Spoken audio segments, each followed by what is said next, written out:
Vikings Rant. This is Nathan Schulte. And I am Dirk Umbenhauer. Yes, and it is now week 7. Yes. You're right, week 6 is over, and it is another Vikings victory here on Vikings Rant. And so we are so excited to rant about some of the shortcomings from the game and some of the fallout from the game and how that has looked for the Vikings. Of course, exciting week this week with Teddy Bridgewater back, and we can't wait to get on that later in the show today as well. Looking at the NFC North, Dirk, who's in first place? We are in a tie with Green Bay at 4-2. Yes, but who is in first place if we went to the playoffs right now? Because we won.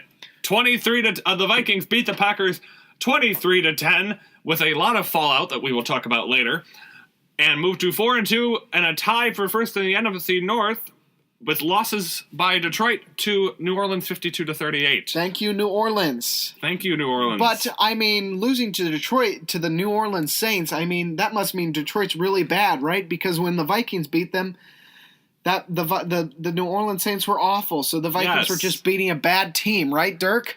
Right, Nathan, except for we lost to Detroit, so we're going to see how this plays out on Thanksgiving. Very confusing, very confusing. That is this National Football League season in a nutshell right there. Very confusing. You know what I always say, Dirk? It's time for the Vikings to beat the Detroit Lions. It is time, but we'll get to that in a few weeks. This week, we outgained Green Bay 351-227 in that 23-10 victory. But Nathan, let's get to the main point of fallout that did not involve our team. It involved the quarterback of the Green Bay Packers and someone we have ranted about a lot here on this show and off air, Aaron Rodgers, going down with a broken collarbone, likely for the season after Anthony Barr put a hit on him.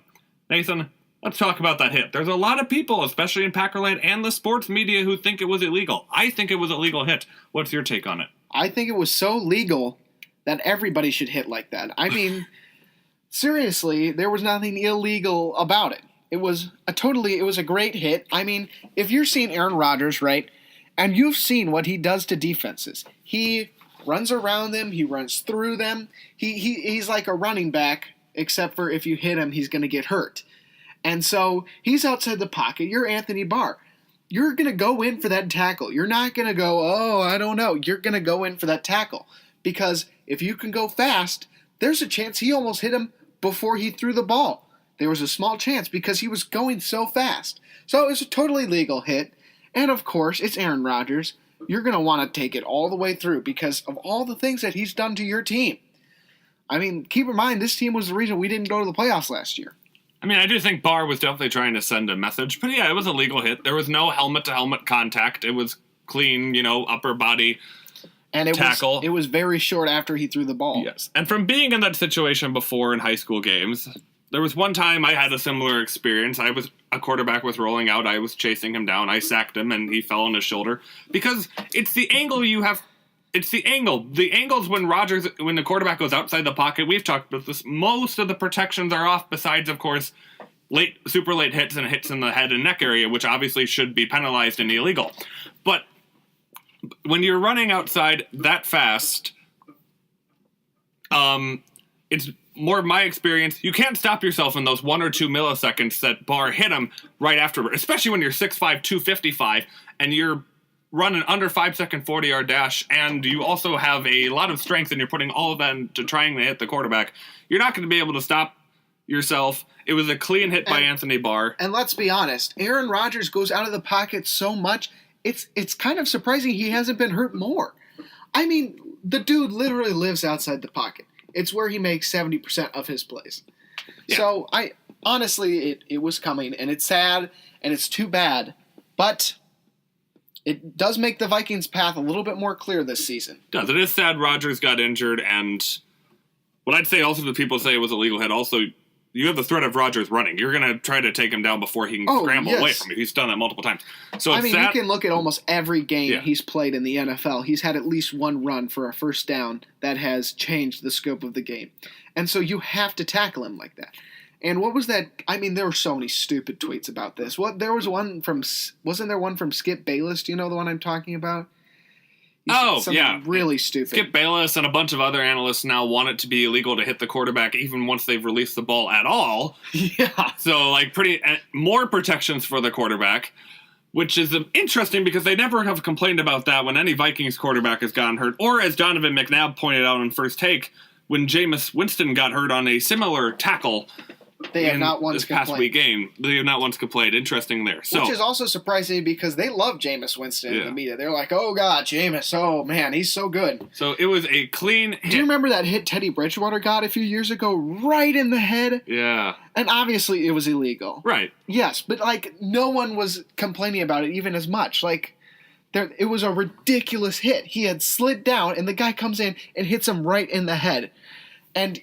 oh my God, that was so stupid, and they didn't complain nearly half as much. No, literally, quote Max Kellerman on ESPN First Take when McNabb asked, why aren't we complaining about Winston's hit? Kellerman said, he's not Aaron Rodgers. Yeah. So, I hate that guy. He is just the worst. So look, we both agree it was a legal hit. It's sad what happened to Rodgers. You don't like seeing guys get hurt. But, come on. You can't show your bias that when Rodgers is hurt. I'm sorry if you're Green Bay, you've built a horrible roster that only includes a couple good defensive players, a solid receiving core and offensive lineman healthy. But look, they have a terrible running game. Their secondary is terrible. Their middle linebackers are terrible. Clay Matthews is past his prime. By far. And outside Mike Daniels, everyone on that defensive line is easily blockable besides Daniels. So their roster is essentially a joke minus Aaron Rodgers. Which is why the rest of their season might be a joke.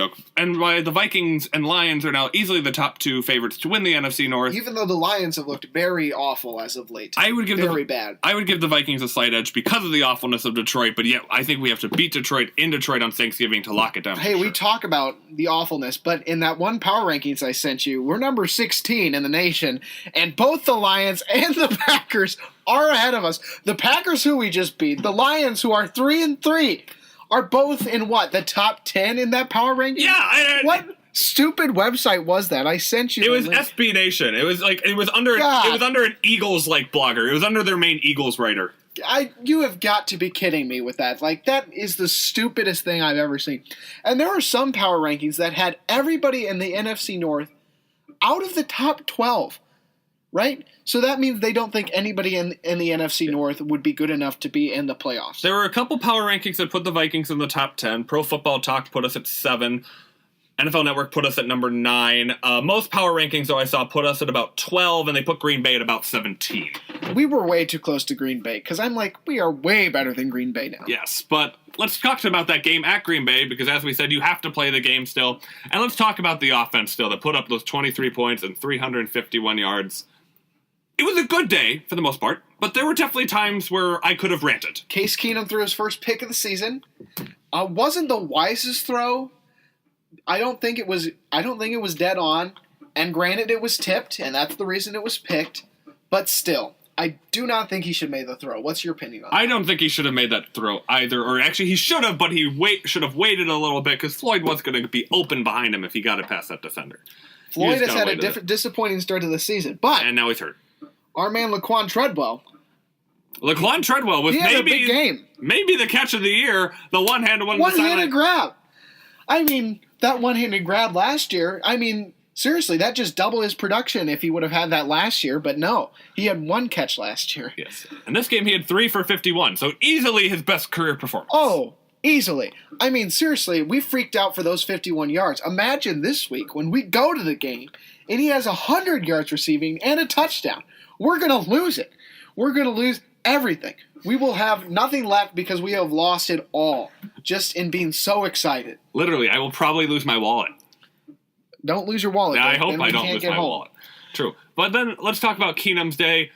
Besides that and a couple other shaky throws, pretty solid day. 24 for 38, 239 yards, a touchdown. That's, I'd say, what about a game we're expecting from Case. Maybe cut out the interception, but besides that, that's a game we're expecting from Case. What we're looking for Case is not excellence. It's to win games. If he loses games and he's inaccurate, then I say that's one step closer for Teddy Bridgewater being named the starter. What do you think, Dirk? I think that's true, but I think we're heading towards Teddy starts eventually anyways. No, I do agree. After the bye. I'm thinking Redskins. What do you think? We see him Redskins? I'm thinking Redskins.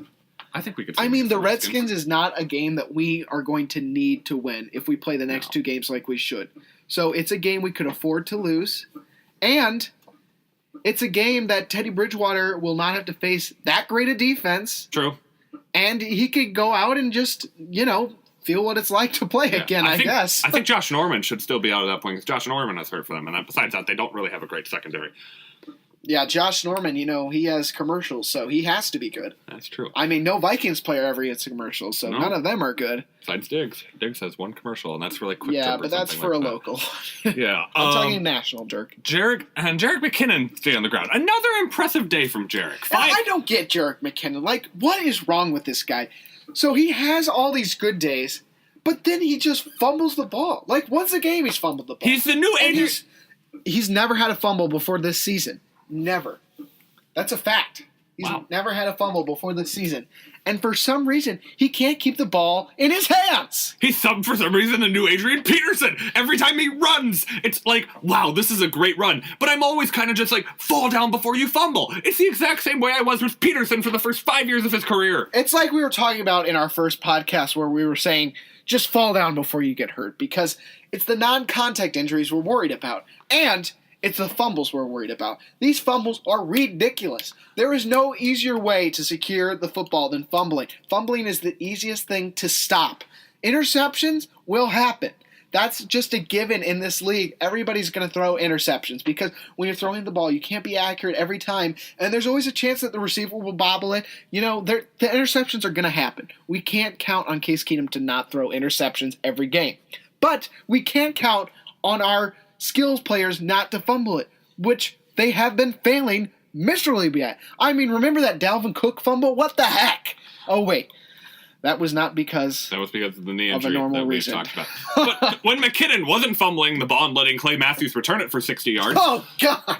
Jerick McKinnon was running for 69 yards on 15 carries, a touchdown from about 3 yards out, and he had on a beautiful screen pass that he caught for a touchdown as well. He was untouched on that play. And back to the Clay Matthews return, he just looked fat when he was returning that. Would you disagree? I just think he looks so fat. And granted, it's probably nothing compared to me, but seriously, I did not think he looked in shape when he was. It's nothing compared to me either, but I think you're right that the Clay Matthews of 2011 takes that one back for a touchdown with ease. The Clay Matthews of 2017 gets stripped from behind by Laquan Treadwell and nearly loses the Clay the Matthews ball. of 2017 should have pitched it to someone who can actually run, as opposed to someone who is just obese.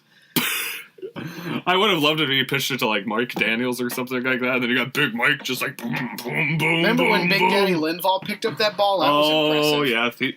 Yeah. Anyway, so our offensive line also didn't allow a sack. Talking about big people, which is amazing because we missed Nick Easton as well, and we were facing a team that was not great pass rushing, but also not bad. They were Jeremiah Searles. He's playing great. And that was one of the key things about our offensive line this year. Not only are we better from the starters' perspective, but our backups are much improved this year. I think based off the way McKinnon and Murray have run the past couple of games, I think part of it, obviously, the run game was better because Dalvin was the better talent. Part of that. But I think also it shows part of it was also we did actually get better at the offensive line. It wasn't just Dalvin Cook. When they pick these offensive linemen, these are run-first offensive linemen. That's what they were looking for. We were looking first and foremost to provide increased running capabilities this season so that we could have a better pass game and so that they could not just blitz us every time. And that's what they were doing last season. Everyone was like, oh, the pass blocking. Oh, God, it's so awful. And yes, these are better pass blocking guys that we have up front, but they're even better run blocking guys. We have one of the most mobile offensive lines in the NFL, which is why our screen game was so well in that game. Yeah, so well executed, and it was so beneficial to us. And you could see that throughout the game. The one complaint I have before we talk about the defense, stupid penalties. I mean, we got ourselves out of field goal range because we got a holding call, and Laquan Treadwell has to throw an unnecessary block on their corner. And, it was some debate whether that was legal or not. I would have thrown the flag if I was the ref. I mean, you see that in real time. You kind of got it. But, come on, man. You got, Laquan Treadwell. He's running for a few yards. Laquan Treadwell, yeah, right. You can't pull a flag on Laquan. He's still learning, bro. I mean, Kai Forbath was hot. Kai Forbath had a field goal from over 50. I lost my mind. It was the most amazing thing I've seen since sliced bread. And let's be honest, they made the wrong call. We should have gone with that young kicker. Kai Forbath is a disaster this season. But I think Kai's pretty impressive. He had the struggle with earliest extra points. He missed one field goal only, but you're going to miss a field goal in this league once in a while. Every kicker does. But he's looking pretty good the past couple weeks. You're right. He won us the game against Chicago. Yeah, I'll always take a win against Chicago, as you say. Speaking of Chicago, how are them Cubbies doing? The Cubbies are down 3-1. They could come back. They will not come back because Clayton Kershaw is on the mound tonight. Cubs are going to lose it, folks. If you are going to be following baseball at all, you should either cheer. If it's the Yankees versus the Dodgers, please cheer for the Dodgers. If it's the Dodgers versus the Astros, please cheer for the Astros out of my well-being. Yeah, please. And if it's Dodgers versus Yankees, I will cry of sadness that I have to watch two of the most hated franchises in all of baseball just duke it out for the best title. Well, our defense did have a very impressive run against the Packers. Very impressive. 3 picks. Harrison Smith now had 3 interceptions for the season. Not just to mention, he had that beautiful interception that basically sealed the game. He also had 1.5 sacks. We were safety blitzing them a lot. And even when we didn't get to them, it was really rattling Brett Hundley. He probably wanted to leave. I mean, we were literally blitzing the shit out of them. It was funny. And Mike Zimmer said after the game that he was in nickel defense the whole game. He never went into base defense. So they were basically pass covering the whole time. And Brett Hundley looked awful. I knew that. Oh my gosh. We thought we played an awful quarterback when we played Mitch Trubisky. Brett Hundley. Holy shit, that guy was bad. He was awful. I mean, I heard so many good things. We've both heard so many good things from our friends who are Packer fans. Yes, they're like, Brett Hundley is the next Aaron Rodgers. And I'm like, seriously, if they thought that he would not be on their roster next year, because Aaron Rodgers has at least 5 or 6 years left with their team. So they ran the ball the first play Hundley was in after the Rodgers went out with the injury. Reasonable. Which was reasonable. And then, I knew this game was going to be long when on 3rd and short the next drive, Brett Hundley tries to fit one in there. Smith or someone tips it up. And here's Xavier Rhodes just with one hand intercepting it. I was like, oh, this one's over. Yeah. And finally, Xavier got his first interception of the season. It's a long time coming. Rhodes were very well close to that game on Devontae Adams until we started playing, what is it called? Prevent defense, and then they just hit short little out throws to him the entire time. But they did not score on a single play, except for the ones where we gave it up to them. Like the one to Devontae Adams. Those were the only plays they scored on because we gave the ball to them on offense. And then a symbol of the Packers day, get down to our 10-yard line after a pick, and then Ty Montgomery's wide open for the touchdown. And boink, ball on the ground, no catch. And, let's go back to the Rodgers injury for a second. It was almost laughable that Martellus Bennett dropped that ball. Yeah, the Martellus Bennett should have caught that ball for about a 15-yard gain. Seriously, on that play too. that was so he is just so overrated and bad. Like, we almost went for that guy. I am so glad we didn't. We did? We did. We tried to get him, and he decided to go to the Packers. Thank God, because he is awful, and that would have been a complete waste of money. And Brett Hundley got to meet Everson Griffin, too. Yeah. 6 straight games with a sack for Everson. He's up there in the running for Defensive Player of the Year. 7 sacks right now.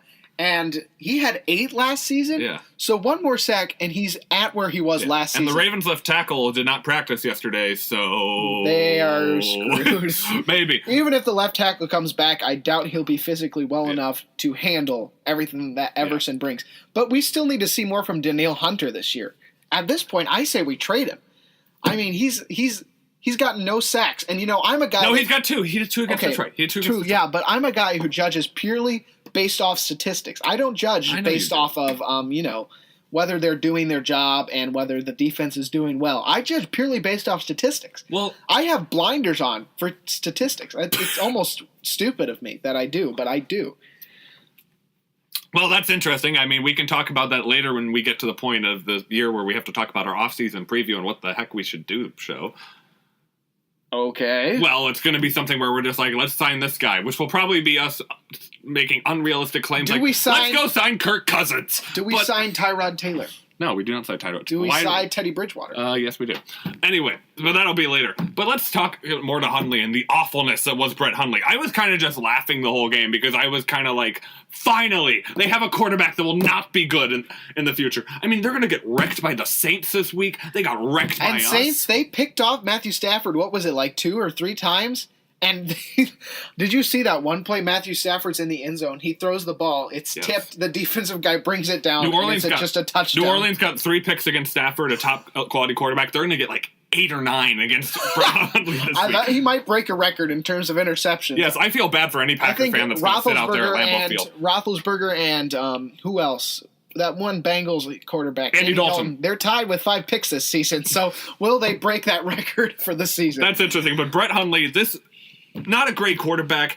Mike McCarthy. I mean, here's the thing where the Packers season is done. It's not just the analysts saying it. Mike McCarthy can't get over this hit. Mike McCarthy and the Packers cannot get over the fact that their star quarterback, it's awful what happened. But in the NFL and football in general and sports, it's next man up.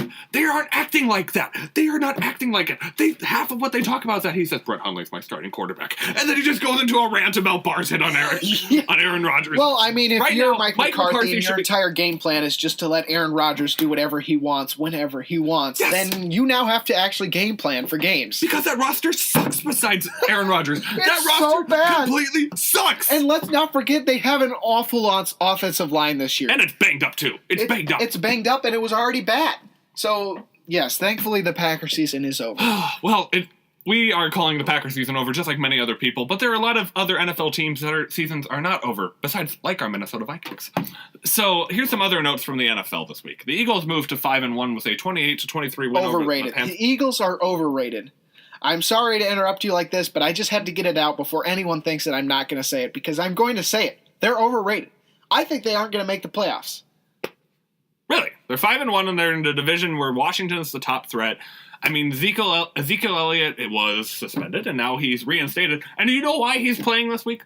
Because the judge is on vacation, and the judge is out there to decide. So and guess who sent him on vacation? Ezekiel Elliott. He's like, how do you want to go to Hawaii? Here you go. I just bought you a ticket. Ezekiel Elliott should be paying for that guy's hotel rooms and any other thing he wants in Hawaii, in France, and here's what I don't get in Brazil, about this. Wherever the judge is on vacation. Ezekiel Elliott, if you're smart, if you're Ezekiel Elliott, you take your paychecks and you give it to that guy, and you're like, here's keep what me I on don't the get field. about this. They know this suspension is coming. It's almost inevitable. And it should come. Why would you? Yeah, and it's deserved. Yeah. Why would you delay it any longer? Because now you're getting even closer and closer to when you need him the most to get wins at the end of the season. And eventually, who knows, it might be the last 6 games of the season. And now they're without their best running back the last 6 games of the season. Guess how many runs they're going to go on? None! They're out of the playoffs. But, and also, let's talk about another controversial call. This week, on the football field, the Patriots beat the New York Jets 24-17. How the heck the Patriots only beat the Jets by 7 is up for They should have lost. New England does not look as good. But they should have lost because Austin Seferian-Jenkins has a touchdown, bobbles the ball, recollects it before the pylon, but the refs say no, and they overturn it, and it's a touchback New England ball. That pretty much decided the game. Did you see that play? I did not know, but that sounds ridiculous, and I am very upset about it. It was ridiculous. Probably the worst call I've actually seen from a referee in a football game in quite some time. And I yelled and I rant at the referees pretty much every single game for 2 missed calls that they had. And I thought the whole point of this whole New York thing was that we aren't going to have problems like this anymore, and yet here they come, rearing their ugly faces once again. This is a very good point, Nathan. So, Patriots beat the Jets, all is right in the AFC East. And the only unbeaten team we had left, the Kansas City Chiefs, the Pittsburgh Steelers beat them 19-13. There are no unbeaten. By the way, who look awful this year, except for in that game. Now, one would say that they have been very distracted this year. I mean, what with Le'Veon Bell's holdout from the beginning of the season. Yeah, but Bell's running well now. And their coach made such a big deal about this whole kneeling thing. They've all been very distracted by that as well, so I've heard. So, they've had some distractions. Maybe their season's getting back on track. And just in time, right? They still have to play Detroit Lions or beat the Detroit Lions. Is that this week? And I think the Detroit Lions are on bye this week. They're on bye. So if we win, we now have a 2-game advantage on them. So that's huge. That is huge. Anyway. We need a win this week bad, especially because Dirk and I are going to the game.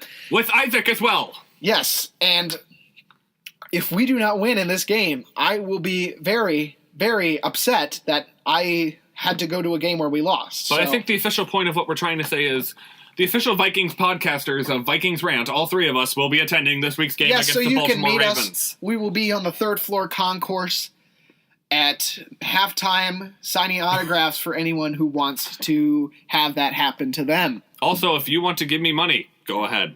We will not be accepting money. Okay, we will not be accepting money donations. Dirk did not say that. I did not say that. We are not accepting money. We don't want your money. Back on the Eagles. We just want to give you your autograph. Back on the Eagles. Dirk, do you think that they could make the playoffs? I think they're for real. You think they're for real? I think right now, our Vikings are pretty close right now, especially if we get the offense on track. But what I've seen in the NFC, Green Bay's obviously not there anymore. Dallas is struggling. Atlanta's struggling. They're 3-2. They're playing New England also this weekend. I don't think they're going to win that. They've lost That's just really two bad teams that everyone thinks are good. They've lost back-to-back home games at Buffalo and Miami. Buffalo and Miami at home. They've lost. And let's not forget they have to have the Vikings at home, too. And that's probably our hardest game of the year. Possibly. But, New Orleans doesn't have the defense for me. Carolina, their offense is still struggling, especially in the run game with Cam Newton. You can't trust Newton's health. Seattle's offense is just like makes me want to barf every week. And the Rams, I don't think the Rams are serious contenders. No, I think the Rams are overperforming as of right now. They have a new coach, and no doubt their future is bright. But I do not think it's going to happen for them yet. Here's the thing about the Eagles, though. I would rather have Teddy Bridgewater over Carson Wentz. I wouldn't. I don't know. I got to see Teddy. But I can't wait to see Teddy. Let's talk about Teddy for a little bit. Okay, let's talk about Teddy. Have you seen any of the highlights? He looks good. Yes, I've heard he's not going to... And we get to hear him talk today. Today is Thursday, Thursday, October 19th, and we get to hear him talk. He said he's going to talk to the media today. Yep. I've heard from Tom Pelissero, who is an NFL Network reporter who I follow on Twitter. I've seen that Bridgewater looks good throwing the ball. There's videos of Bridgewater warming up. He's moving around a lot. They aren't going to play him this week, and they're going to try to ease him some back into it. I think Nathan and I have it right in that the first game I think he will start would be that one after the bye against Washington. I could very much easily see Teddy Bridgewater making a return against Washington. But Bridgewater looks on track to play, and I think Zimmer said himself he needs to see him against a few live plays before he can. And there's been a few ESPN articles that have been very confusing. In my opinion, they have been sounding like Mike Zimmer is saying that Teddy Bridgewater will not be ready to play for a while. They very much mistake that. What Mike Zimmer was saying was, let's slow down just a little bit. He will not be ready to play this week. Yeah, Zimmer said slow down the hype train because this week will not be the week. This week will not be the week. And I don't think it should be the week. And it's not going to be the week. But there are several articles out there that are misconstruing his point. He is not saying that Teddy Bridgewater is not going to be ready to play for a while. He's saying he's not going to be ready to play this week. It's about 3 weeks, I think, right? They said 3 weeks? 3 weeks is when they have to make an official decision. But they could bring him off before that. I think they're probably going to wait the 3 weeks. But I think we could easily see him in Week 10. 3 weeks does allow right for that Washington game. He missed the Cleveland game, which obviously I wouldn't mind. We don't need him against Cleveland. And then we have a bye week. So wow, Dirk. You better say no offense to Cleveland fans. How dare you? No offense, Cleveland. You have a great basketball team. I love LeBron James. He's my favorite NBA player. And your baseball team's pretty good except for when it's choking in the playoffs. So you got some things going for you. However, you have no quarterback and you have a defense that is subpar at best. However, quickly, no Marvel or Star Wars news today because we have to get to previewing this Vikings-Ravens game that we will be in attendance. So we look at the Ravens. They're about 3-3, 2-4. One of their records on the season. They have struggled at times. They're coming off a loss at home in overtime to the Chicago Bears, who are good at home, but the Bears are terrible away from Soldier Field. And they were away from Soldier Field when this happened. Yes. So we get them at home, which is where we strive. Not to mention, Dirk, Isaac, and I will be there. So it will be like 5 times louder than it normally is because we will be in the stands with our cheap tickets. The upper deck is going to be lit. Shouting, and people will be looking back at us and will be like, give me a break. Don't tell me that you didn't say this at one point in your life. Both teams are +2 in the turnover margin, but besides that, the Vikings statistically have a lot of advantages. We allow less yards per game. We're allowing 295 on defense. Baltimore's allowing 330. Baltimore's allowing 140 rush yards a game. So that success we've been having with McKinnon and Murray, I can see that easily translating over this week. They're not missing many in their front 7, but their cornerback is missing. So I think this is Latavius Murray's week. To be honest, how do you feel about that? I kind of feel like that way, but I think Latavius is finally getting in a spot where he is ready to come back with a vengeance, and I could easily see him going for 100 yards and a touchdown. It's time for him to get his first touchdown as a Viking, Dirk. What do you think? I think it's that way too, and I think it's that way with Laquan Treadwell as well. Yeah. I think if we could see a Latavius Murray touchdown and a Laquan Treadwell touchdown, maybe Case Keenum runs it in for a touchdown, that game is going to be so lit for us. Oh, I can't wait. And Treadwell could also score a touchdown because injury concerns for the Vikings. Diggs, who missed last week's game, It's been held out of practice again, questionable for Sunday. Michael Floyd is also missing practice. I don't think we're going to see Michael Floyd this week. I don't think that we are going to see who's our offensive guard who's Nick out. Easton. I don't think we'll see Nick Easton this week. And then Barr. I don't think you'll see Anthony Barr is in concussion protocol. He's in concussion protocol. I think there's a small chance we see him, and I think there's a good chance we see Diggs this week. I think Diggs is resting it up, but I think he'll be ready to go on Sunday. But the Ravens also, let's talk about Joe Flacco. Used to be hashtag elite quarterback. No. He used to Anybody be. who used that hashtag was joking. He has never been seen as an elite quarterback. But I'm going along with the joke. Shout out to PFT commentator. Barstool Sports. Joe Flacco, 4 touchdowns, 8 interceptions this year. 8 interceptions, including a crap ton in London against Jacksonville, where he didn't even throw for 50 yards, albeit Jacksonville has a good defense.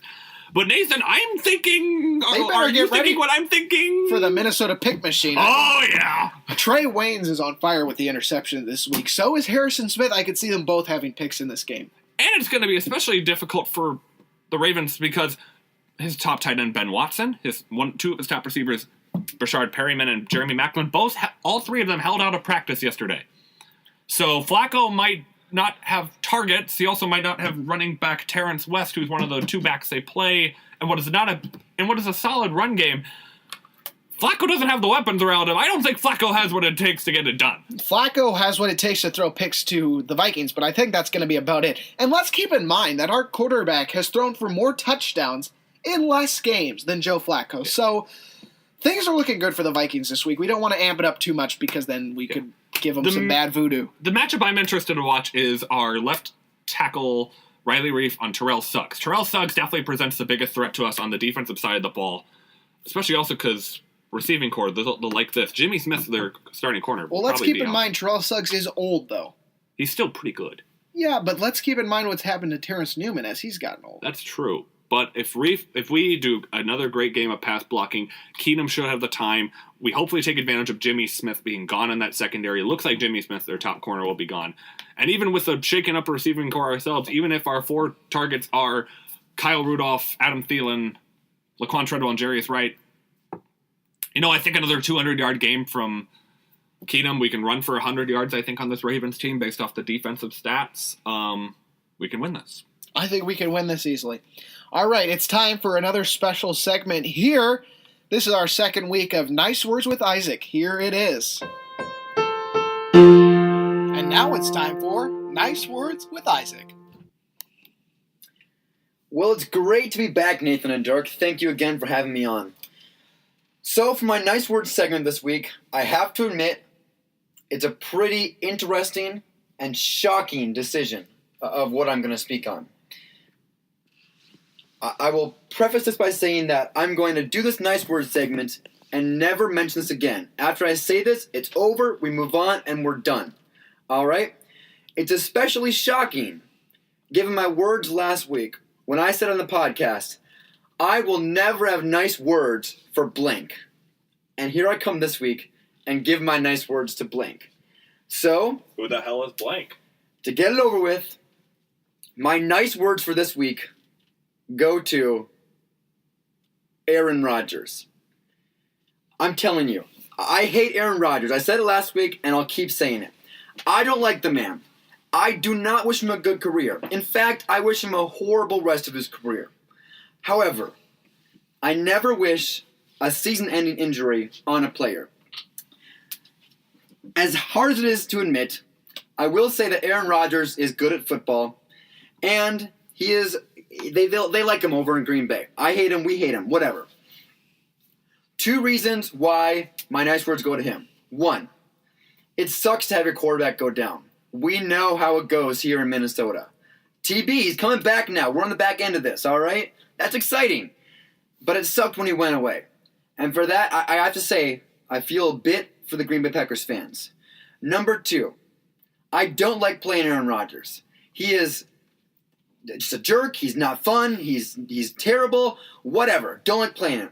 However, I do think to show that you're the best, you need to beat the best. And while we are going to perform better against that stupid guy, what do they call him? Brett Hundley? Brett Hundley! Brett Hundley, yeah. While we're going to play better against him. It's always good to prove that you're the best team in the NFL. And for that, it helps to have Aaron Rodgers in the mix. So, Aaron Rodgers, You're an okay player at football. I'm sorry you went down. My nice words go to you this week. And now, never again will I speak positively about you. Good recovery. You can do it. It'll be great. See you later. Bye-bye. Let's go on. All right, and that were the nice words for the week.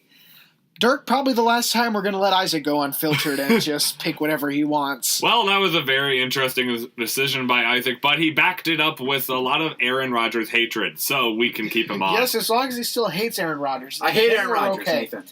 I think the recovery is pretty straightforward for him in terms of what you're saying. I think collarbone injuries are pretty straightforward. Nothing like dislocating your knee in a non-contact injury, which was confusing to many. You know, and as we both mentioned earlier in this podcast episode, Nathan, we both don't like seeing people go down with injuries, but that's probably the last thing we'll be thinking about when we put on our NFC North Championship t-shirts. You're right. And granted, I may have in the past said, wow, I wish Aaron Rodgers would have a career-ending injury. But that's just a wish, like after, say, he beats us like last year at the Green Bay game and essentially ended our season. So, those times, we kind of wish, but we don't actually wish. So, Isaac's kind of right. And maybe he should get some nice words. But, again, never again will we let him go unfiltered and pick whatever topic. I'm going to let him go unfiltered. Oh. I don't think he's ever going to choose an opposing team player again, maybe, unless there is another season-ending injury. Well, I actually direct this podcast, so I think that I'm going to choose what I want to do for my segment. Wait. Who's directing what? All right, well, we have some things to iron out behind the scenes. Okay. And after this podcast, we will have a 3-man discussion on who is actually the director. All Please right. stay tuned for updates next week. All right, so now moving on to next week, we face the Baltimore Ravens. Who we've already talked about. Are there any bold predictions going into this game? Well, Nathan, both of us seem to have not so great offenses and solid defenses, but I think both the Vikings offense and the Vikings defense is better than the Ravens right now, playing better than the Ravens right now, and the Vikings are riding high on a bigger wave of confidence than the Baltimore Ravens. Think of those massive waves that you see Hawaiian surfers go on. That's the wave of confidence our Vikings are on. Yes, maybe too much so. So I'm going to say Vikings 28, Ravens 10. Okay, and bold predictions for the week. Something big that's going to happen in the game. Laquan Treadwell is going to catch his first touchdown. Oh, boy. And from the upper deck, all 3 of us will go wild and crazy and we'll end up on TV. Yes, we will, mostly because of our fame from the podcast, but because of other reasons as well. Yes, and again, we are signing autographs at halftime. Yes, again, we will be out on the concourse signing autographs. From section what, Nathan? We decided yesterday? Oh, we don't want to tell them Oh, that. yes, we had a big... Section, what was it, 117? I think first row of the sideline. We're actually in the VIP section. Here, I have the tickets right here. Barcode number... No, I'm just kidding. I'm not giving you that. We are in section 347, so... What next? Are you going to give away our What does social that tell security you? numbers? We are cheap? Yes, but we are passionate. Yes. Okay, Isaac, bold predictions and score predictions. You know, it's been fun this past week to have some of the analysts say nice things about the Vikings, and I think they will back up that praise, and we're going to get a lot more praise next week. I'm going to go for my prediction. I think the Vikings get 27 points. We're going to get 3 touchdowns. It'll be 1 Jerick McKinnon run. It'll be an Adam Thielen catch. And we're going to have a Case Keenum rushing touchdown. We were talking about that earlier. Really? Yes. Well, fancy that. And then Kai's going to tap on 2 field goals, probably 2 50-yarders because, we like those in Minnesota. They're going to get 13 points. I'm going to go 27-13. And my bold prediction, Joe Flacco has not been playing very well this year. My bold prediction is Joe Flacco gets pulled at halftime because he's had a horrible first half. 3 picks, 46 yards. Who is their backup quarterback in Baltimore? We don't know, and that's probably why it's not going to happen. But Hey, we said bold bold, and that is prediction really section. bold. So with my bold prediction, I'm going to say they activate Teddy Bridgewater to the active roster, and he starts the game just to go off with what Isaac said. I mean, we're going really bold here. He said we bench Joe Flacco. I say we start Teddy That's Bridgewater pretty bold. in his first week possible to be activated to the active roster. So I say we do that. And he breaks his knee again, and he's out for another year. No. I think he plays a really strong 16-year NFL career after this. 15 years? 16 years. Holy. Beats Tom Brady's record both in the number of Super Bowls that he wins and the years that he plays. We are going super bold. We are going Super bold. We are going so bold. We have redefined the Merriam-Webster One more dictionary. bold prediction here. I think Nathan is so obnoxious at the game, he gets kicked out of the stadium. Oh boy! Isaac, what will you and I Let's do if hope Nathan that doesn't come to gets kicked out fruition. of We the will game? get comfortable with our extra space from the third seat. All right, and so I might finally meet my wife. Now that was random, but that'd be a great place to meet a wife, Dirk. all right. I So support that. my score prediction is going to be 33 points to 17, and I think some of those points come from a pick six to Trey Waynes. That's pretty. That's actually realistic. That's more realistic than his first bold prediction. Still kind of bold. Trey Waynes, this is, Trey Waynes does has have 2 gotten a lot picks. better. He's tied for the team lead. No. Yes, he does. He has Harrison 2. Smith has 3. He does? Yes. Oh, as Oh, yeah. last week. Tampa, Green Bay, and You're right, Dirk. Chicago. Those are the 3 picks. Chicago. All right. So, time to conclude this podcast. Thanks for listening. I will say one thing. Since we have a Timberwolves logo, I feel as if I need to add some slight thing about the Timberwolves here for a second. Sure, Dirk. Season preview, I really like Jimmy Butler's defense and offensive ability. I like the veterans we added. I think the young guns like Wiggins and Karl-Anthony Towns come on strong. Wolves are going to win about 48 games, finish 5th in the West, win a playoff series, lose to the Warriors in 4 games. However, we are in last place in the NBA as of right now. Well, we're 0-1, but we played the Well, Spurs. That's what 0-1 means, I Dirk. feel like Butler did not score as many points He as only we would scored have liked 12, to see. but he will score 25. Okay, next Dirk. game. I Wow, guarantee. another bold prediction. We're just full of them here today. We could rename the podcast Vikings Bold Predictions and Other. And as an NBA fan, my NBA prediction, Cavaliers over the Warriors in 7 games in the finals.